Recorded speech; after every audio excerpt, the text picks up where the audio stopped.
All right, welcome back to part two of the Why Not Us, Why Not Now podcast. X coming at you. Matt Craig joining me in KB spot tonight. KB, we hope you are getting that well-earned relaxation on your vacation, bro. We know you'll be back here next week. Appreciate Matt pinch hitting in your spot tonight. Y'all heard us in part one of round two of Muhammad Craig and X Tyson. Well, we got a third guest in the building now. I don't know exactly where he's going to fall in line in terms of the nickname he's going to give himself when it comes to these boxing analogies, because we all go at it all the time in our group chat. But he's been on the show before. He actually joined us last week as we were breaking down the Trae Young breaking news in real time from the Laws List podcast, his platform. Also doing big things down in Texas in the journalism world, and also as a Morehouse alumnus as well. Welcome in another one of my brothers from another. Lawrence Vaughn is in the building. Lawrence, what's up, bro? Hey, how's it going? Appreciate y'all for having me on this evening. Yeah, man. So we got Muhammad Craig, we got X Tyson. Where are we going with this?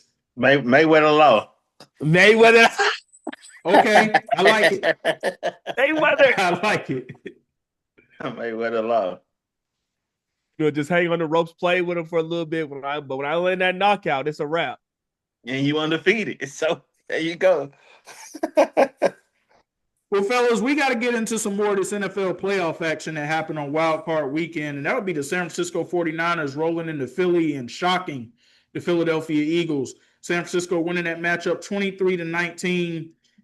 No Fred Warner, no Nick Bosa. They lost George Kittle to a torn Achilles during this game. You haven't had Brandon Ayuk all season. Ricky Pearsall was also out. Trent Williams has been out throughout portions of the season. So is Brock Purdy. And Kyle Shanahan and company, the coaching job that he and Robert Saleh collectively have done this season, I don't know if we can give it enough pats on the back, hand claps, or whatever you want to do right there. But them rolling into Philly and upsetting the reigning champs, who obviously will not be the reigning champs after this season, that said something to me. And now they got to go into Seattle. But I want to focus on what happened over the weekend. Lawrence, we'll start off with you on this one. Were you more surprised at the win that San Francisco got? Or were you more so in line with, okay, this is kind of what I expected out of Philly in this one? Because I'll be honest with you, I thought that Philly was going to be able to kind of turn it up a notch since it is the playoffs, and we saw some things in the second half of the season where they showed glimpses of somewhat of their former 2024 selves, and it just completely fell apart. Yeah, I would honestly like to say that, two things can be true. I thought for sure once George Kittle had went down, Philly had it in the bag. Despite how bad they had been playing to end the season, to me, it was like, there ain't nobody else to throw the ball to. Like, there's not another difference maker out there.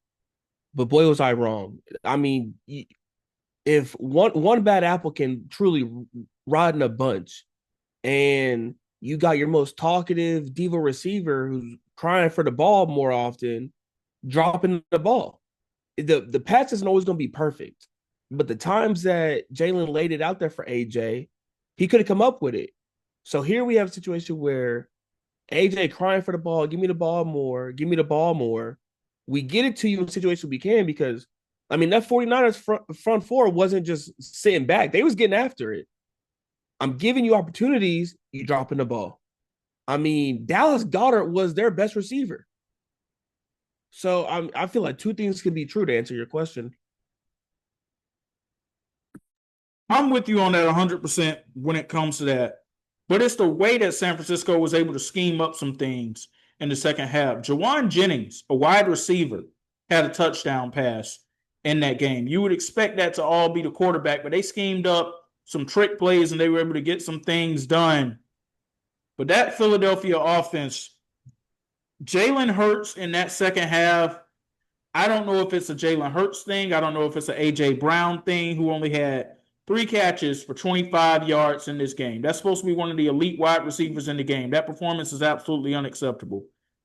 Could have been a Kevin Patullo thing. He's definitely the one that's eating the brunt of this right now, though, Matt. because he was fired on Tuesday as the offensive coordinator, and can't say that we were shocked by any of that in any way whatsoever. But again, and this is now where I want to go back to something that we discussed in part one. At what point do you start looking at Nick Sirianni? Because again, Nick Sirianni came to the Philadelphia Eagles after 3 years of being the offensive coordinator of the Indianapolis Colts. Was he actually calling the plays over there? I have to ask that question now because we always talk about, oh, Philadelphia needs a better offensive coordinator. That is the special side of the ball that your head coach is supposed to be able to handle based off of why you hired him there. I don't understand what he does well at this point. And him and A.J. Brown getting into it on the sidelines, having a crash out and a meltdown over there, that's equally on A.J. Brown and Nick Sirianni at that point, especially with how the game ended up continuing to go at that point.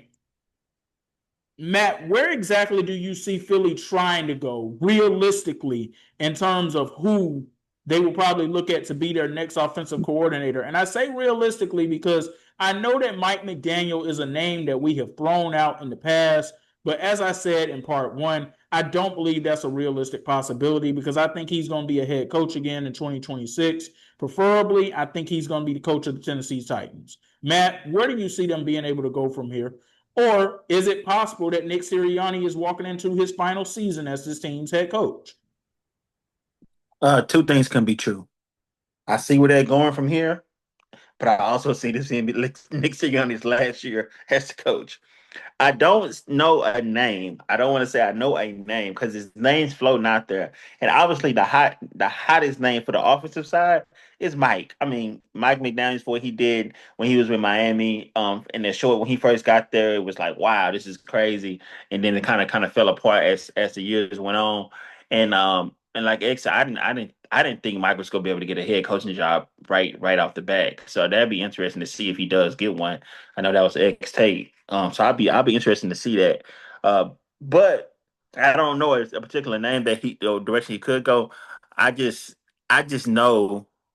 Well, I just don't understand. Like X is saying, if you came here because of being an offensive coordinator, why is your offense not good? It's like that's like me getting hired because people heard how good I can flip burgers. I get in the restaurant and I'll be like, actually, you know what? I don't flip burgers. They gonna be like, well, that's why we got you here, buddy. What else what else can you do? Well, actually, I like to make salads. We're not a salad joint. We're not a salad joint. So it's like, and Nick is very brash and loud and like talk stuff and like he don't mind like getting in players' faces and he don't mind talking to the media crazy and celebrating wins. He's a very emotional coach, more so than we ever seen out of coaches. You know, coaches sometimes try to say even kill, especially even when they win big games. You'll see a coach win a Super Bowl and walk across the field to shake the other coach hand like he just ain't win the Super Bowl. But Nick could do a backflip after winning the Super Bowl. So not to be long, I I don't see Nick lasting much longer. And like I said in episode one, part one of this series, is that Philly, they're not an organization to hold on to coaches. They will let you go even if you won a Super Bowl. They did it to Doug Peterson. They asked Andy Reid to go. He didn't win a Super Bowl. They asked Andy Reid to go. He went on to Kansas City and won multiple Super Bowls. So it's like they're not above letting coaches go, regardless of your results with them. So offensive is definitely what they need to improve. They got to get, like Law was saying, they got to get AJ out of town. And I hate that for AJ because he forced his way out of Tennessee because of his attitude. Now he's in Philly and he about to force his way out of Philly because of his attitude and everything else. So it's like at this point, man, I just wish AJ will understand, like, bro, every spot you go to is not gonna be ideal. Every spot you go to is not gonna be the best situation for you. I know you're young and you feel like you got to get everything you want in every situation you want, but sometimes you just got to take what you got and make it work. You won a Super Bowl here. You had one of your best years here. Okay, you had a bad year this season, but this team put you in a position to win the Super Bowl, have a breakout season to the point where I was arguing with Law vividly that you were the best receiver in your conference, in your division. over CD. I wouldn't put you over CD Lamb now. CD's definitely a better receiver than you. I see that now, but I was arguing that you was a better receiver than CD at the time. Now you was never better than the Jets. I just want that to be known, and CD not better than the Jets. I just want to let that be known, Jetty. I just want that to be known. But still, at one point I argued that. So it's like AJ, you getting everything you could want. What's the problem? And I can't answer that for him. He has to answer that for himself within, and that's really I have to say about the whole situation. But overall, great win. Like X started out with. I know we kind of switched topics and went to Philadelphia. Great win for the 49ers to constantly lose bodies and to go out there and get that win against a tough team. Shout out to Kyle Shanahan and shout out to the whole 49er organization. And y'all got to figure out what's going on, what's causing all y'all players to have lower leg injuries throughout the season. Because it's like I said, coincidences are one thing, but at some point when something keeps happening over and over again, we gotta start blaming it on coincidences. Yeah, it's something that's going on in that organization when it does come to that, no doubt about it. But I want to stick to AJ Brown for a moment because obviously he was a complete no-show in the game. He was a complete no-show after the game, not showing up for the post-game press conference and facing the music like he should have been doing. So where do we realistically think that he ends up playing next? There are two destinations that come to mind for me, but I don't know if they want to possibly take on the drama that could come with this. Now, obviously, the Buffalo Bills are in play here for me because Josh Allen, his number one receivers this year have been a tight end and Dalton Kincaid. And I'm not saying that there's anything wrong with that, but it's not ideal for where the NFL is today. Josh Allen and A.J. Brown, I do believe that they could make some noise together. Here's where I'm caused to pause on that. Buffalo and Josh Allen have had a diva wide receiver in that building before, Stephon Diggs. And it started off, everything was all roses and everything was all sweet, and then it turned sour. And I see where this situation could end up turning sour as well. The Baltimore Ravens are another team that comes into play for me because I don't know how much Zay Flowers is a number one wide receiver just yet. He appears to be a better deep threat than number one wide receiver, but maybe he can continue to grow and blossom into that role. And plus, there's some things that are going on in that organization right now, too. I mean, it could be the battle of Steve Bisciotti versus Lamar Jackson as we approach next season, for all we know. And I bring that up because Steve Bisciotti, the owner of the Baltimore Ravens, he had quite the press conference yesterday where he made it very clear that Lamar Jackson and some of the players in that organization, the captains, the veterans, they have some say-so, but they have no power. So he's making it very clear that nobody runs the organization except for him and Eric DaCosta. We'll see how that continues to shape out. But that's a situation where I could see things playing out for him too. I don't see Philly trading him within conference, though. I will say that right now. Lawrence, what are your thoughts? I'm just curious why Matt feels sorry for AJ when, like he said, he bringing this on himself. We've already laid it all out. Like you've gotten everything right. You don't want a Super Bowl. You weren't happy with winning the Super Bowl.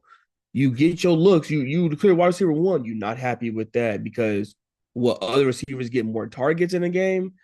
At some point, we just gotta call a thing. You gotta call a spade a spade.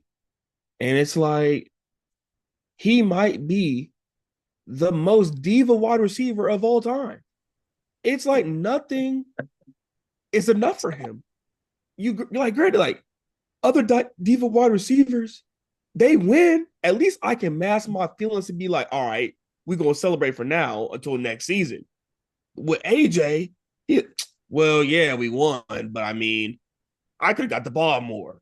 Dog, what more do you need? Like Matt said. I don't know. I do like your take, X, about shipping him to Baltimore. And just looking at that draft, I remember that Zay Flowers was talked up about possibly being the best receiver in that class.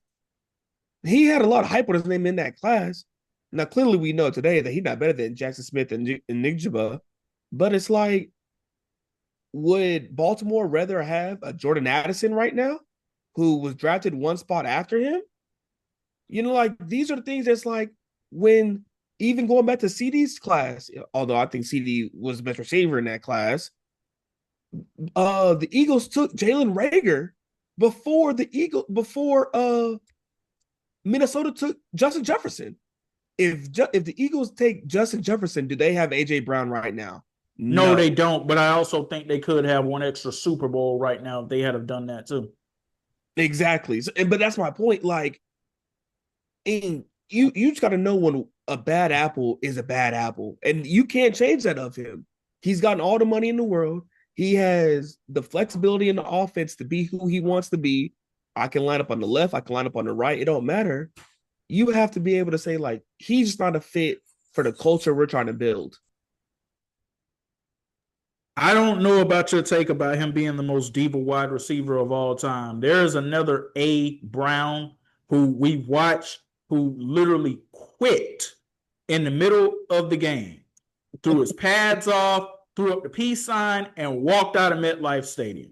I don't know if anybody can top that, but AJ is definitely up there on the list. I will say that because I don't know how you can win the ultimate prize in your sport and you still seem unhappy with your situation. Now, he kept talking about during the early portions of the season that, oh, it's not just about the fact that I'm not getting the ball. Of course, I want to win, but I see where the offense is going with this too. And obviously, we know that this was a pedestrian offense all season. But what I do know is this: there were games that the Philadelphia Eagles were winning this year where AJ Brown, not when they were winning, excuse me. There were games the Philadelphia Eagles were losing this year, but AJ Brown was getting his targets, he was getting his numbers, and we didn't hear a peep out of him.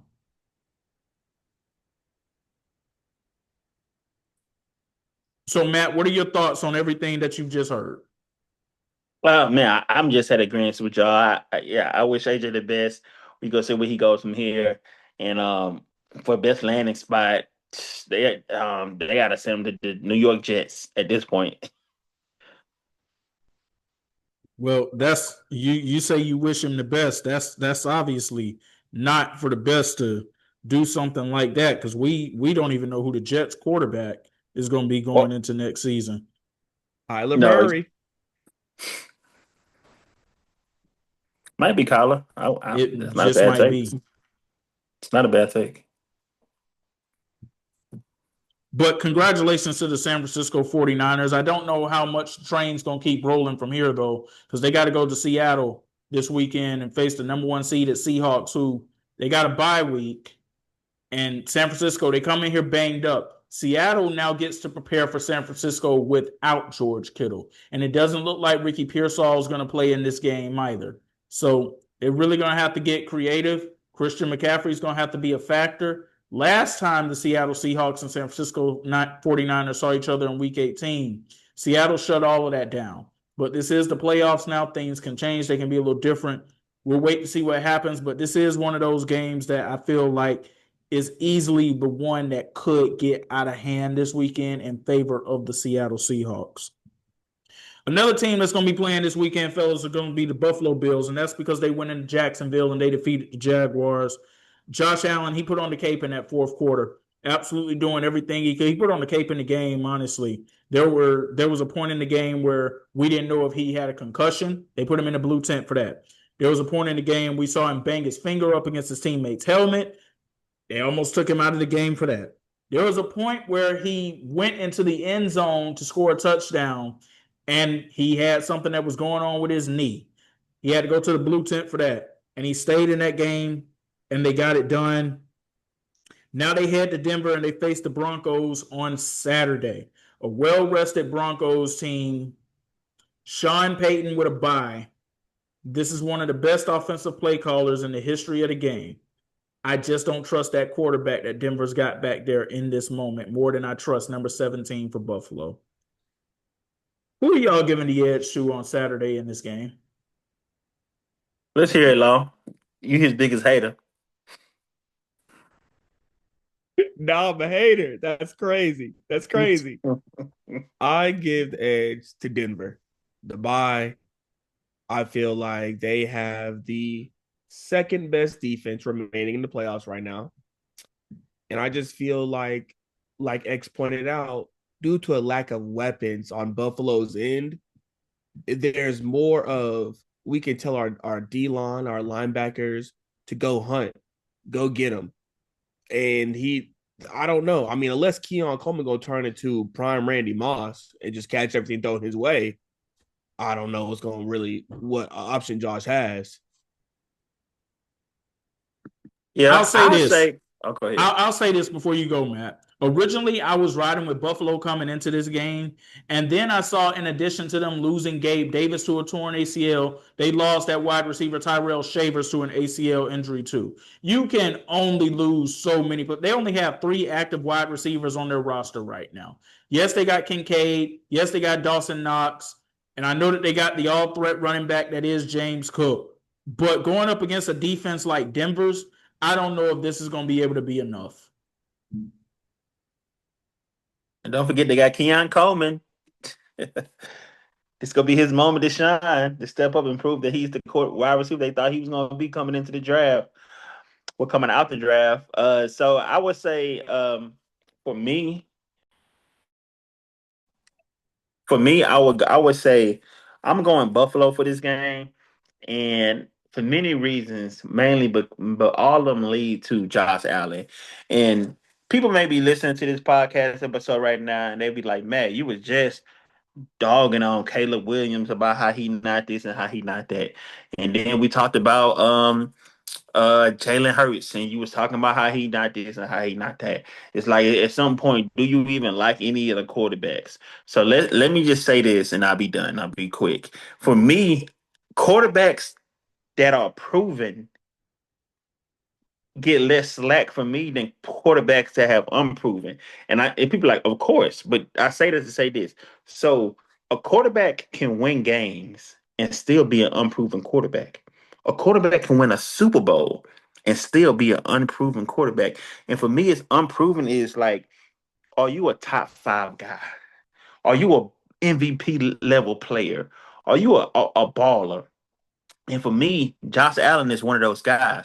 So when we talk about coming up short or doing this and doing that, and Law say this about Josh and whatever the case may be, and I'll be like, oh, y'all give Josh a hard time. I say that because Josh is a proven guy. Like he hasn't won a Super Bowl yet, but he's a proven at his position for what he does. He's a proven guy in my eyes. Guys that are like proven guys, Josh, Joe, Patrick, Lamar, like guys that have went out and did it, and you know they're elite type of guys. So when they come up short, yes, I hold them accountable, but it's one of those things where I know they're not going to lose because of him or his performance. It may be moments where he doesn't like. Perfect example, last season, ball in your hands, go win the game. Go win the game. I don't care what's going. Go win the game, Josh. And he didn't do it this season. What I say in the group chat when it was time for him to go, I said, Josh, go win the game. Go win the game. He went and won the game. So anytime you're in those situations, you gotta go win the game, and he did it. So we're gonna see what he does and gets the Broncos. But like X said, and I'm not trying to set up excuses for him, but how much more can the guy lose on the offensive side of the ball before we start saying, like, dang, it's only so much he can do, Law? Law, it's only so much he can do, man. Like, I know you want to hold him to a high standard. It's only so much the guy can do if he's constantly losing offensive talent on the side of the ball that he's predominantly on, most likely only on. He's not lined up on the defensive side. So if he go out there and play, and he's only so much he can do with the talent he got, I feel like you got to give him at least some leeway because, like I said, he's a proven guy in my eyes. He's a proven guy. He's a proven guy. Well, in my rebuttal, I want to say it's not me that has him up on a high pedestal. It's Dan Orlovsky who said he should win it, who should have been the MVP the last 3-4 years. It's not me who's saying this. Colin Cowherd said he's the best quarterback, most talented quarterback in the NFL. It's these guys saying that. I'm just looking at, okay, if y'all saying the bar is here, how come when Josh doesn't play to that level, it's the excuses that everything else is wrong? But let somebody else not do it, i.e., Lamar Jackson, Caleb Williams, Jordan Love. It's they got to play better. They got to play better. I'm just going off of what people be saying about Josh. And that's why I be saying in the group chat. Everybody wants to hype him up like he's the greatest thing since sliced bread. But when he don't reach the level, like you say, he ain't even not even, forget winning. He ain't even been to a Super Bowl. He ain't even been there. Now and I just heard this today. I don't remember if it was on First Take or Get Up, but Stephen A pretty much tried to call like, yeah, somehow Buffalo's a 1-point favorite right now, but look at Josh Allen's record on the road in the playoffs. And I think it was Chris Canty was like, no, you can't say that because 3 to 4 of his L's on the road have come by Patrick Mahomes. That's who you got to beat, cuz. Like, I'm sorry that you played in the league with him. That's who you got to beat right now. Joe Burrow did it. What you want us to say? The rules only account to Joe Burrow? No, just Patrick Mahomes in there. Now, if you really feeling spicy, force your way out of Buffalo, go to the NFC. You can meet him in the Super Bowl every year. Y'all can duke it out. But since you in the AFC with him, cuz you're going to have to beat that man. And until you able to beat that man, like we said in the group chat, X, this is his best opportunity. Now, he done lost people along the way, but is Baltimore going to be this bad next year? Is Kansas City going to be this bad? Is Jacksonville going to fold in the moments of the game? You don't know that. This is your best chance to go get that ring. I would say this one thing. I get what you're saying. Like, if you want to be the guy, go beat the guy. And I 100% agree with that. If you want to be the guy, go beat the guy. But it's only so much I can hold someone accountable to for losing to Patrick Mahomes. It's the same thing. I go back to Golden State versus Houston Rockets, where people would dog me about my Houston Rockets losing to Golden State. I'd be like, bruh, they losing to Golden State with KD. It's like it's it's only so much of accountability I can hold against them for losing this game, even though they was up 3-2 and had a historical bad home game where they missed a historical many threes and shots in the game, and they should have won that game without Chris Paul. I understand that, and I agree with that, but it's like, bruh, it's only so much like flack you can give somebody from lose. Like, we're not giving Barkley flack for losing to Jordan. We're not giving Patrick Ewing flack for losing to Jordan. We're not giving Karl Malone, Josh Stockton flack for losing to Jordan. Because at some point, it's only so much they can do when they run up against that guy. And y'all said Mahomes is the Jordan of our era. So I agree with you. At some point, you still got to get it done. And this is moment to get it done because Patrick ain't your way. But like I said, I ain't saying I understand what Chris Canty's saying. I don't fully agree with him because to beat the guy, you got to beat the guy. But it's like it's only so much I can say when you losing to that guy. I want to switch gears now to Jacksonville because there was a viral moment that happened after the game that we had no idea would end up going as viral as it has. Uh, Leon Jones, a reporter for Jacksonville and the editor of the Jacksonville Free Press, having a moment with Liam Cohen after the game in the press conference where she basically just had a moment of positivity and told him to keep his head up and not to hold his head down. And boy, did the old school journalists come out of the woodworks and come for the woman I am now calling Auntie Lynn, because she sounded like an auntie when she was up there giving him that pep talk. I want to say this as somebody who is a journalist in the game. No, that is not the ideal setting where you would normally see something like that happen. No, it's not the ideal setting that you would expect to see something like that happen. It's not something that I would have thought to do during a press conference like that. But I also have no problem with what happened either, because I'm one of those people who believes that there is never a wrong time to share humanity amongst folks. And I understand the folks who are calling it out respectfully, but there are some people out here who have just gone way too far off the deep end saying that this woman's fake news. She's not a real journalist. They need to snatch her credentials. To them, I just got to say, y'all need a hug, man. Like, it's not that deep. It's really not that serious. Is it something that I think we're going to see more journalists do? No. If we did see more of it, I wouldn't have a problem with it. Lawrence, you're working for a newspaper down in Texas where you are. I mean, just how do you feel about the moment? I agree with you. I felt like it was a good message, and you could tell by Liam's reactions and his responses that he was really locked in. He had tuned everybody else out. It was complete tunnel vision. They was having a one-on-one conversation.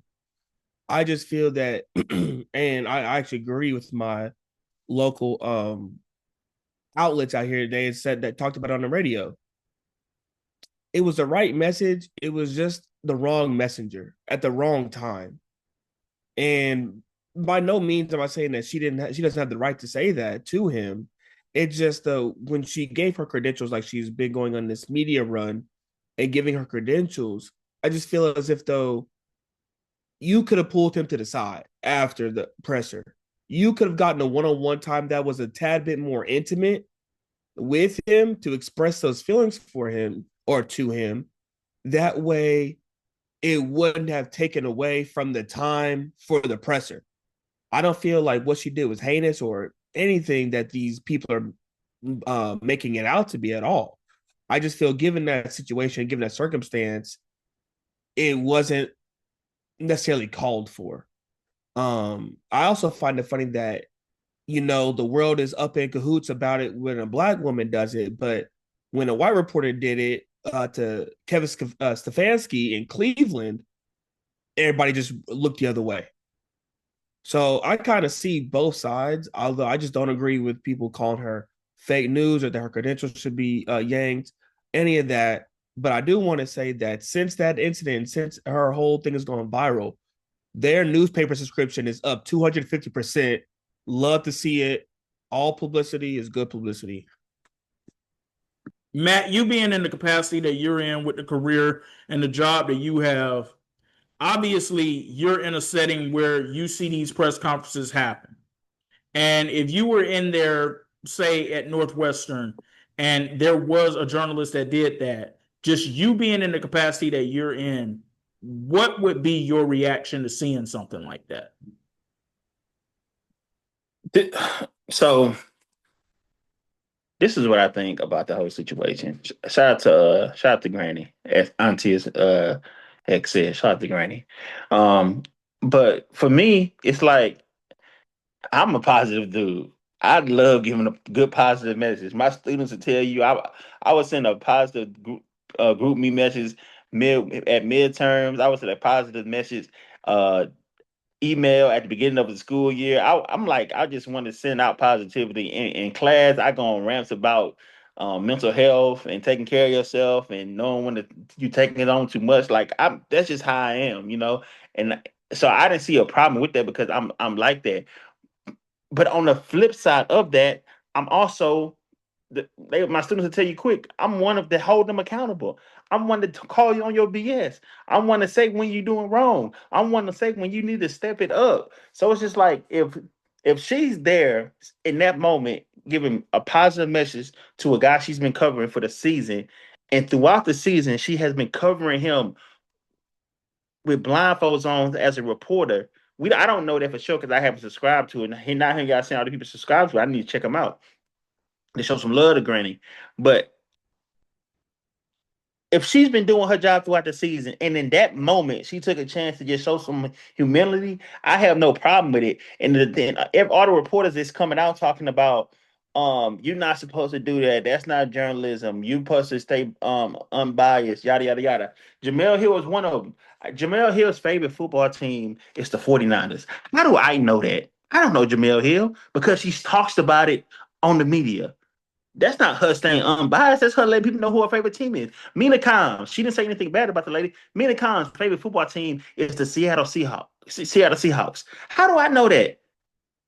That's because she talks about her favorite team. Stephen A. Smith, Pittsburgh Steelers. Ryan Clark, Pittsburgh Steelers. I can keep going on and on about people in the media talking about who their favorite teams are, who they root for. Nick Wright, Kansas City Chiefs. The new guy with Nick Wright, I forget his name just that fast, but he just got come on the Chicago Bears. Danny Parkins, Chicago Bears. Like, we can go on and on about people in the media showing love to their favorite teams. Does that discredit them for talking about these said teams or other teams and things like that when it comes time to talk about it? No, we just know who they like. We know who they prefer. But when it comes time to do a job, you do a job. But it's nothing wrong with showing humanity in certain moments. It's like me. I'm a Houston Rockets fan. I'm a Houston fan all around. Houston, Texas, Houston Rockets, Houston Astros, Houston everybody. But when it come down to talking about the Houston natives, anybody, I'll be the first to call them out on it. Not because I'm a fan, but it's just because I'm gonna call it how I see it. So, like I said, if she's coming there, like I said about how I started out, I send positive messages out all the time. I always encourage the students. I always preach mental health. I always preach doing things the right way, hold your head up. But when it come time for accountability and doing things the right way, I'm the first one to say something then too. So if she was doing her job throughout the season was over, they lost. She took a minute to say, "Hey, I've been covering you all season. I've been seeing the ups and downs all season. I know the expectations that people had on y'all, and they wasn't high coming into the season. Nobody thought y'all was gonna be here. Probably nobody but y'all thought y'all was gonna be here. And y'all die hard fans. And y'all came out here and did it. Y'all came up short in the playoff game. Y'all lost to a bad man on the other side named Josh Allen, but y'all still did it. Y'all still did it. You have a bright future ahead of you. We're looking forward to what y'all did. Nobody was able to turn Trevor Lawrence around the way you did, and you did it. She took a moment to say that. I have no problem with that. I feel like the old heads just doing a little too much. They took one moment and just made a whole bunch of assumptions. And shout out to Granny for taking that moment to do that. And like I said, I'm not saying this is my last thing on the point. I'm not saying from here on now we should just talk to players with kid gloves and not cover them. Like I said, it's okay to have moments like that, but at the end of the day, you there to do the job, so hold them accountable. As long as you're doing that, you good to go in my eyes.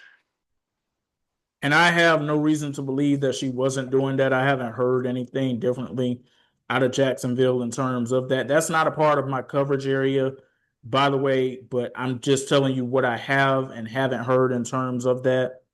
But people, just to close out this segment, I'll just simply say there's nothing wrong with showing kindness and being human and having humanity. There's never a wrong time for that type of stuff.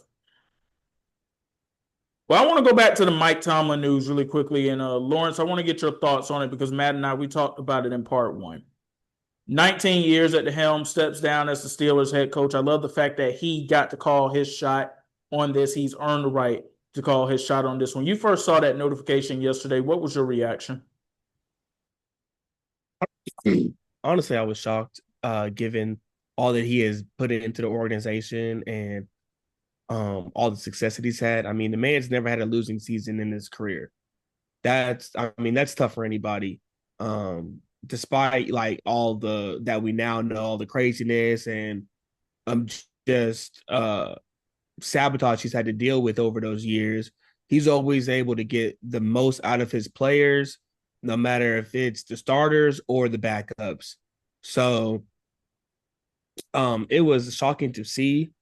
But I liked how things were handled in a classy way, unlike what I felt like would happen with Baltimore, given that, we see with Pittsburgh agreed to step away. And I believe Adam Schefter reported that since it was an agreement to step away, he still gets his money. I'm not saying that's what happened. That's not what happened with Baltimore. Just how the report read for Baltimore said, like, yeah, we fired him. And then the owner had came out and said, like, because he was asked at the presser, if Tyler makes that kick, does John still have his job? And Buddy's like, yeah, for about another week. So it was like just like bad optics all around. Like, this man to win y'all Super Bowl, bro. There's some franchises that don't even have a Super Bowl. And you talking about kicking them to the street like that, like I just felt like that was crazy. But One point I want to make to that point that you made as well. He also fired him over the phone. Oh, yeah, I didn't know that. Just wild. I didn't know Crazy. that. That's bad business. Disrespectful, just and I don't and I believe I got this from Colin Cowherd, but it was like they ended up picking Lamar over John. And cool. I mean, to me, Lamar's still not. I mean, Lamar's still gonna prove that he that guy. So you picking the QB over the coach. One got a ring, one still trying to get there. It's some bad boys coming up in the quarterback department that are getting ready to come to the league. I'm just saying. I don't know. Time will tell if they made the right decision, but I do want to say, ask you all to you guys, because this point came up down here in Dallas. Mike T clearly is making it known now to circles his agent that he don't want to coach this year, this upcoming year. He want to take some time, do media, cool. When he is ready to get back in coaching, there could be a certain coach in Kansas City that might be stepping away as well. Could that not be the place that Mike T ends up? And but he's making it known that he wants to go to somewhere with good weather. But Mahomes can make any weather look good when it's like, look, we rolling over here, big dog. Just want to get y'all's thoughts on that. So Matt, you want to update him on part of what was said in part one?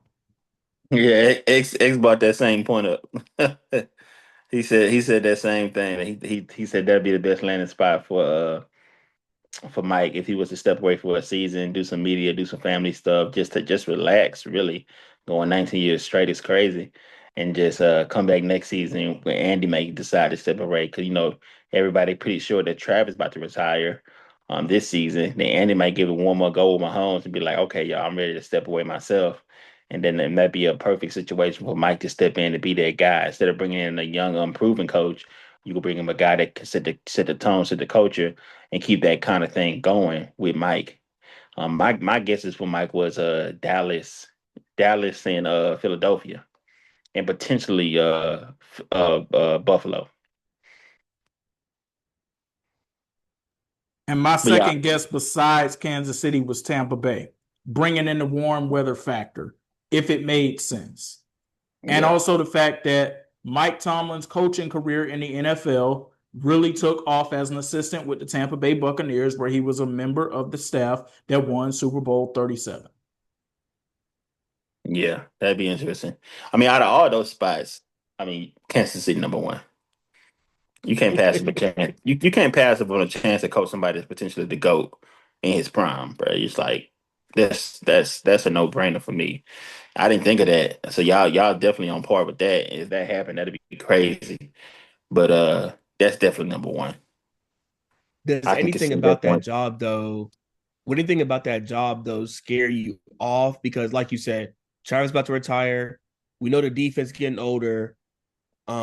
Offensively, yeah, there's Rashid Rice and there's Xavier Worthy, but and y'all know I'm a big Xavier fan. His route tree Mm, is pretty much 2-3 routes. yeah, yeah.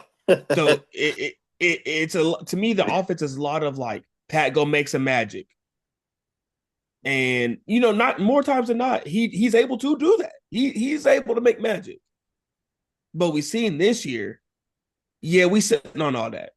The running game's not good. Now, granted, there's some good running backs coming out, but I just wonder, like, would the job just be too much of a bro? There's a lot to do here, opposed to like you said, I go to Philly where we get that one bad apple out of here, we rolling again, or I just wait out Brian again, wait out Brian Schottenheimer, and I go coach GP again and CD. Like we can really make Yeah. magic down in Dallas. I say this how I look at it. Lawrence asked a question the other day. He said, I think it was Lawrence asked. It's my bad if it was somebody else. Asked a question the other day. What are the best landing spots in the NFL? And uh, I said Ravens. But now that y'all telling me stuff about what the owner said, it kind of got me thinking, double checking. But at the time, I said Ravens, Steelers, and my third spot was I think Atlanta. Maybe I can't remember. But those two, number one and number two. And I said those two, and people were like, well, what about like in other sports group chats I was in, they were like, what about Falcons? They got all this talent, they just need a quarterback. Or what about the Browns? They got all well the Giants, they got all that's why I said Giants was number three for me. They said, what about the Giants? They got all this talent and they got their quarterback, they got a young quarterback on rookie deal. My whole thing overall for my picking is I would rather pick a situation where I know the foundation is set than go to a situation they got a lot of talent and I got to build a foundation. Nothing wrong with building a foundation, but if you go to if you go to the Jets, you got to deal with the Jets ownership. You know, if you go to the Browns, you got to deal with the Browns ownership. It's like it's only so much you can do with that. Why not go to a situation where you know the ownership is intact and they know what they're doing? To go into a situation trying to build a good foundation and a bad one. I would rather go build a good foundation with a good ownership than try to go build a foundation with great talent and no and bad ownership. So I say all that to say there are some exceptions to all rules. There are exceptions, as Coach Kevin for Texas has let us know. We're letting players get in the portal and come back in. There are exceptions to all rules. So I say that to say I would not give a damn about ownership if I get Patrick Mahomes. And the only reason I say that about ownership, when you said what would be the things that deter me from the Kansas City Chiefs, it's because not saying the Hutt family are bad owners, but they are cheap owners. They are cheap owners, and they facilities have been voted at the bottom of the list by multiple teams, by multiple players, by multiple people that came in the league for the way they don't keep up their facilities for visitors locker room and also the home locker room and having old stuff in the stadium, bleachers, walls, just stuff not up to date, and they have been ranked low for that year in and year out. That would be my only deterrent from the job if I was Mike Tomlin, any coach, is because I want my players to be comfortable. I want my medical staff to be paid. I want my coaches to be paid. I want us to feel comfortable and I want us to do our job, but I also want us to I want to know that we being taken care of on the back end. So if there was anything else to be my deterrent, that would be the only thing. But again, just like Andy Reid, been there for so long and stayed there so long, if you get a chance to coach somebody that potentially could be the GOAT, you just kind of put up with it. Kind of like Phil Jackson with Chicago Bulls. He put up with bad ownership at sometimes and mainly a bad GM at sometimes because he got to coach the GOAT. Sometimes you just put up with certain stuff because of certain situations, and that's one of those situations where I will put up with it only because I get to coach the potential GOAT. But if Patrick Mahomes wasn't there, it would be hard for me to pick the Kansas City Chiefs as a team to be a coach for because of the Hutt family and the way how cheap they are on the back end with certain things. You do understand that if Patrick Mahomes wasn't there, we wouldn't even have Kansas City on the list, right? Yeah.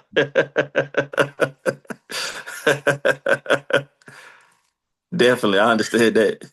Well, there's another big football game that's happening on Martin Luther King Day weekend, fellas, and that is going to round everything out on Monday with the national championship game between the Miami Hurricanes, and I can't even believe I'm saying this, the Indiana Hoosiers. I posted it on my Instagram story on my professional page, X McKnight TV, and I said, never did I ever think or I would see a day in my life that the Indiana Hoosiers would unequivocally be the best team in college football. But here we are in 2026. This is reality. And it is reality. That's a train right now. That is a locomotive that cannot be stopped right now. And they're doing it without much help from the NIL and the portal. They're really doing it a lot of the old school way. Now, I know Fernando Mendoza hasn't been at Indiana the whole time, but when you look at how most of this roster is made up, when y'all look at the receivers that Indiana has, obviously Fernando Mendoza is going to be the number one overall pick, more than likely by the Las Vegas Raiders. Have you heard any mock drafts that feature any of his wide receivers in any of them? Because so far I have not. Yeah, that Sir Crant dude, he number 13. He the only one though. In fact, he the only other player I've heard outside of Mendoza even mocked. But he's battling Jordan Tyson from Arizona State, and it's one other receiver. I forgot. But they battling for like that wide receiver one. It's probably gonna come down to the combine numbers, but I mean, dude, like we talked about in the chat, Signetti, another dude from Saban's tree. No, that's crazy, man. Like X said, how you started out. Who would have thought we'd be talking about Indiana and the championship talks, and we not talking about the basketball program? Like that's common for the basketball. Well, not common today, but it's been common for the basketball program. But the football program was always a laughing stock. It's people that's on TV, and it's crazy that I'm saying this. Oh, it's crazy that she said this. The young lady that filled in from Molly as the new replacement. I think her name is Sarah, maybe, or Shay. Shea What's her name? Cornett. Shay Cornett. Shout out to Shay Cornett. She's obviously a big Indiana fan. She lets it be known every time in the conversation come up. She's saying how she's an alum and she lets it be known.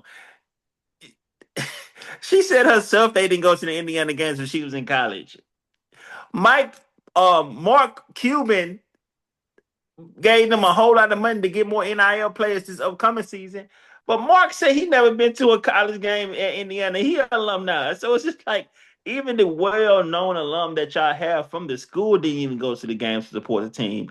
So now that they're winning, you got all these people come out the woodwork saying like Indiana, which is they can do that. They went there, they graduated there, they paid their money. Congrats to them. But that just shows you how bad the organization, well not organization, how bad the program was over the years. But shout out to the coach. Shout out to Mendoza. Shout out to everybody involved. They got to turn it around. And like X started it out, they didn't do it with NIL money. They didn't do it with 5 stars across the board. They just did it with old school football. They got out there and got it done. And you gotta respect that. Now, I also respect the fact that Miami is playing in this game too. I respect the fact that it's happening in Miami too. But Michael Irvin, go ahead and be ready to keep that belt on. It will not be BTA on Monday night. I'm hoping. I honestly mean this when I say it. I'm hoping we just get a competitive game, fellas. Because I didn't recognize the Miami defense that we saw against Ole Miss last week compared to the Miami defense that we saw in their first 2 games of playing throughout these college football playoffs so far. They're going to need some of that to show back up in this game on Monday night, because if they don't have it, they don't have a chance of winning this game at all. Not even competing in this game at all, if we're being honest. And Ole Miss, they put some things on tape that Indiana's going to be able to work with. And Signetti, like you said, Lawrence, just another one off of that Saban tree. He honestly might be the most detailed coach from that Saban tree. And yes, that does include the likes of Lane Kiffin, Kirby Smart, coaches like that. Because the one thing that we've seen from this Indiana team in particular this season, they don't play down to their competition, and they also don't do things that cause them to beat themselves. So there's some tape out there now on some things that Ole Miss was able to put on display, because we can make an argument that Ole Miss honestly just ran out of time in that game. That is the argument that you can make. If there had been more time on the clock, we could easily be talking about Ole Miss coming to Miami on Monday night to play the Indiana Hoosiers instead of the Miami Hurricanes. So I think they put some things on tape, and I believe Indiana is going to work very hard to expose it. I think somebody's got a clicker in their hand right now figuring all those weak spots out on, okay, we need to do this, we need to do this, we need to do this. Yeah, I mean, it can go the other way too. I mean, Miami missed a whole lot of interceptions in that game and missed a whole lot of opportunities to go up by more. They could have easily blown Ole Miss out. I feel like they was in control most of the game. They made a lot of mistakes. My question to you two, being guys from the Atlanta, Georgia area, were not law, but went to school there, so spent a lot of time there. And it's something X just said caught my attention. So, are y'all saying y'all think um, he's the best coach from the Saban tree? I think he's the most detailed coach from the Saban tree. Okay, y'all still got Kirby over him though, right? Yes, just based off of accomplishments, I do. But it's in terms of being detail oriented, it's not even close.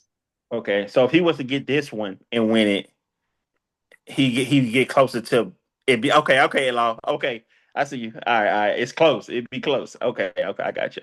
Because for me, here's the thing. It's like, and y'all know how what my rule is.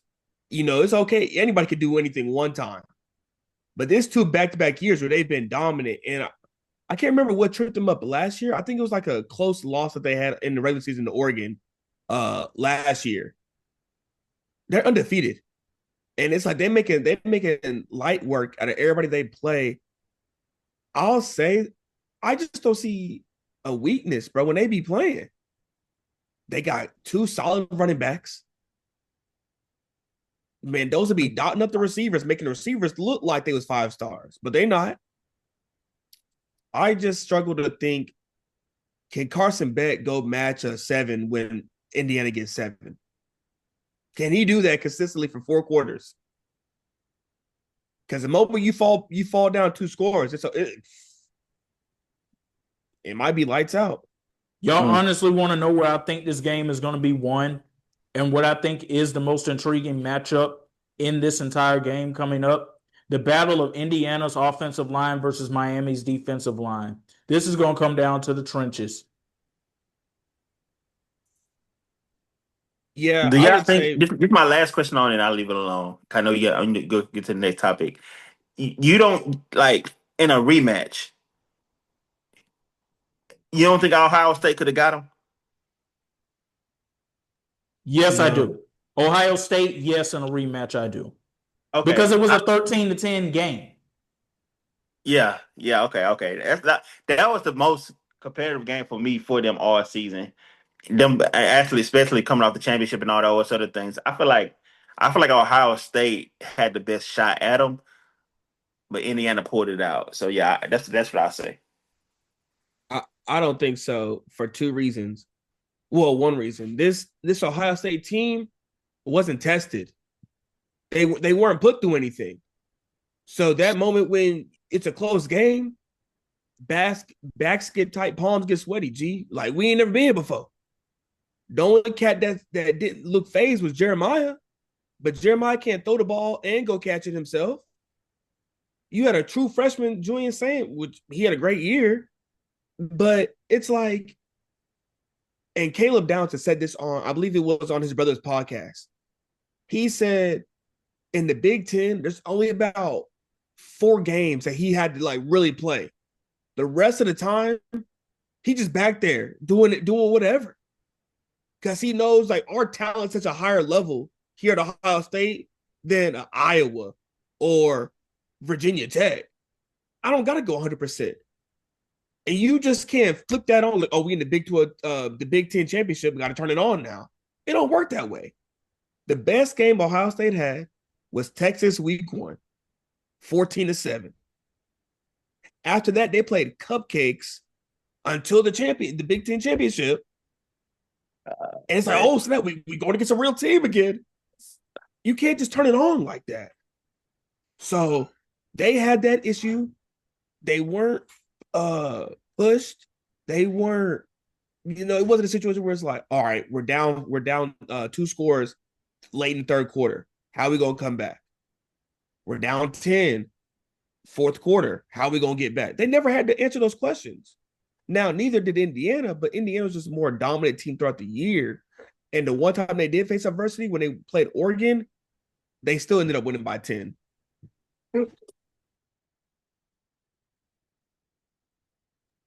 Matt, you got any rebuttals to any of that?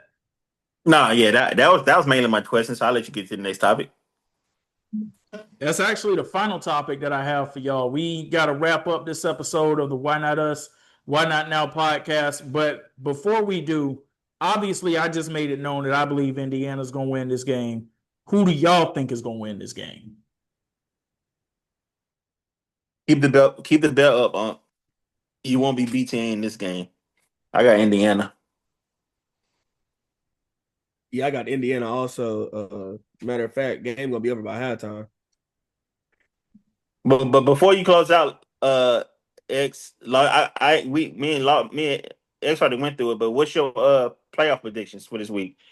You got the Chicago versus Rams, New England versus Texans, Seahawks versus who the Seahawks got?